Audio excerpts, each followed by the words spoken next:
At first I thought this might have been a specialist tool. You know, a tool that you'd use for the really vertical sections of ice or the really hard dry tooling. And that pretty much everything that's not those, it would just be obsolete. Well, after using this tool for a while, my opinion on that's kind of changed.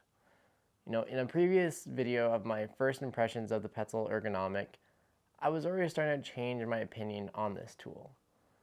And after that video came out, I got to climb with it more. And even with that extra time, it's still changed. So now I'm really looking at this tool and really viewing it as probably the ultimate advanced ice climber tool. I say ice climber tool. I didn't say ice climbing tool.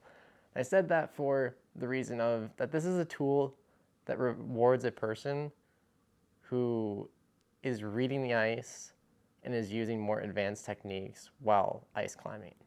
And that does echo the previous video I had with the first impressions, because that's the biggest thing I noticed with this tool. You know, at first I thought this tool was going to be, terrible at climbing low angle ice. I thought it'd just be bouncing off the ice the whole time, that you couldn't get it in.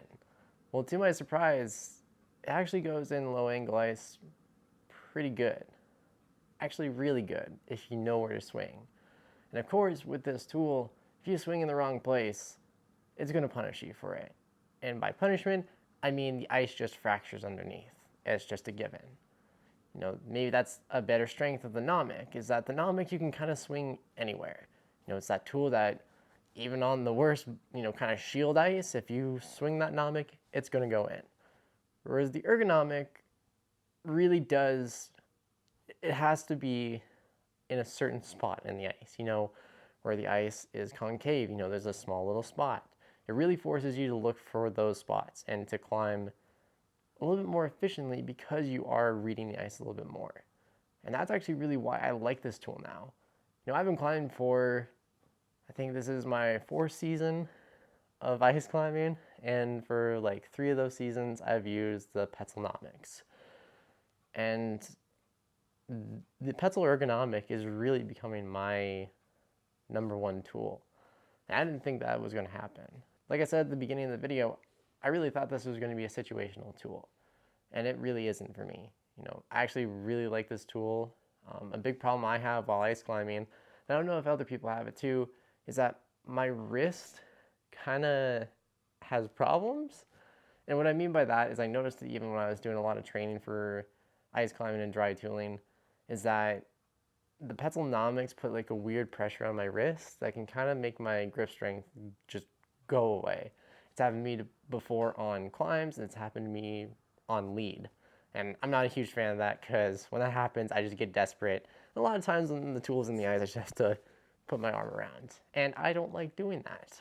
Whereas with the Petzl Ergonomic, because it's got a slightly different, not even slightly, it is different handle, it puts my wrist in a little bit better position to where I don't really experience that pump or that loss of grip strength. So immediately, I kind of fell in love with the handle. I really prefer this handle over the Nomic. And probably a big part of that is that there's no open spaces. I actually like having more, not like a chunky handle, but I like having a full handle, something I can wrap my fingers around. Because in the Nomic, because there's open spaces, sometimes I can get my finger into the open space, and that just causes problems sometimes. So I do like the more kind of like hockey stick-like handle of the Ergonomic. But also because the handle is so kicked back, it puts the tool at a really good purchase angle. And what I mean by that is this tool, you can really go off of small little like indents. It's been pretty crazy to climb in this tool and only get penetration into the ice around this much and feel that it's bomber, and I move up on it, and I'll move up on it on lead, and I'll place a screw with that type of placement. It's just more confidence inspiring for that reason of, because the tool is at a different angle, you're always having that more constant downward force.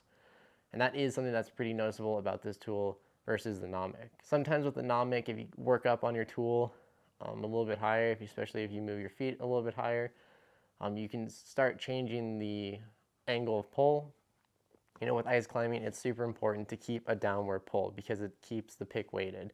And, the moment that you start going outwards, your tool can pop out of the ice. It's really prevalent in dry tooling as well. As soon as you change that level of pull, whether it's going outwards, your tool pops. So the Ergonomic does a really good job of keeping that downward pressure applied, and it is really done by the handle because at the end of the day, the Ergonomic shaft is the same as the Nomic, so it has a lot of the same characteristics, but it all goes down into the handle. So that is really nice to have that constant downward force being applied. And it saved my bacon a couple times when I've been on some dry tooling rounds. I've noticed before that I don't blow as much with this tool, and that's really handy. I've had times where I thought I had a good placement, and the tool just skirted all the way down until it barely caught something, and it just held, and I was able to, gather my composure and then move up from that. So it's really weird to dry tool with this and realize that it's just a little bit better of an angle than the Nomic is applying for dry tooling. Now I've dry tooled a fair bit with the Nomics, and I thought that, at that time that, yeah, the Nomics are great. Well, the Ergonomics feel just a little bit better. And with that being said, going into the summer, I do plan on using the Ergonomic a lot. I'm going to be doing a lot of dry tooling, and this is going to be my preferred tool to do it with.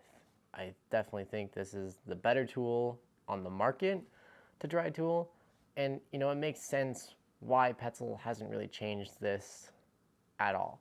The Nomic lasted for so many years. I think it's going on like 20 years of pretty similar design, and the Ergonomic did change in 2018 from the Ergos. The Ergos were just a crazy tool in general. I mean, if you ever see pictures of them or see them in real life, they are aggressive, but they didn't swing well into the ice. Whereas the Ergonomic, when it was introduced in 2018, came to fix that problem where they wanted a tool that swung good into the ice and also dry tooled well. And it really is apparent with these. And I'm really, really impressed with them. At first, I was actually kind of scared to get these because I thought I had this like romanticized idea that, these were going to be a great tool.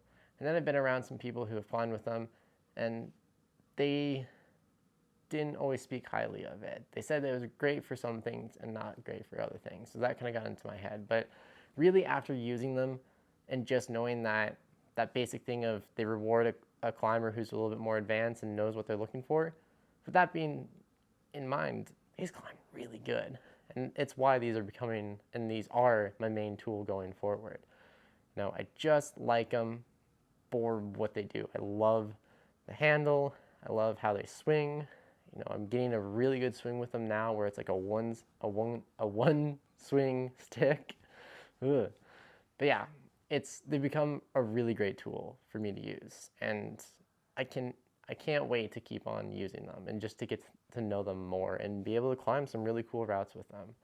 So, with that being said, this is really my short-term review of the Petzl Ergonomics, and going forward there'll definitely be a lot more videos because as I use them more, I'll definitely gather more thoughts. So that's a good place to wrap this video up. If you have any questions about the Ergonomics, whether it be my experiences with them or if you have any just general product questions, feel free to leave a comment. I'll get to it as soon as possible, and hopefully I'll be able to answer it. So with that being said, thank you for watching. I'll see you in the next one.